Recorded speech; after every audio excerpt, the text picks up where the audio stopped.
1805 সালের দিকে উত্তপ্ত মরুভূমিতে একটি মার্কিন পতাকা প্রথমবারের মতো উড়েছিল। এটাই ছিল সেই যাত্রার সূচনা। আমেরিকার সামরিক শক্তির মূল মন্ত্র হল বিশ্বের যে কোনো প্রান্তে যে কোনো সময় সামরিক শক্তি প্রয়োগের সক্ষমতা রাখা। বর্তমান লিবিয়া অঞ্চলে 1805 সালে সংঘটিত একটি যুদ্ধই ছিল আমেরিকার প্রথম বিদেশি ভূখণ্ডে সামরিক অভিযান। আর এই অভিযানই প্রথম স্থায়ী বৈদেশিক ঘাঁটি স্থাপনের পথ তৈরি করে দেয়। 1800 সালের দিকে ভূমধ্য সাগরীয় অঞ্চলে পরিস্থিতি ছিল খুবই খারাপ।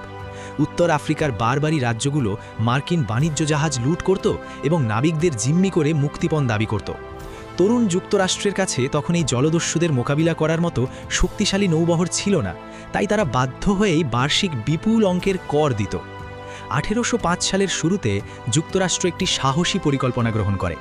কনসাল উইলিয়াম ইটেনের নেতৃত্বে মাত্র 8 জন মার্কিন মেরিন সেনা এবং প্রায় 400 জন ভাড়াটে আরব এবং গ্রিক সৈন্য মিশর থেকে প্রায় 800 কিলোমিটার পথ পাড়ি দিয়ে লিবিয়ার বন্দর শহর দেরনার দিকে অগ্রসর হয়।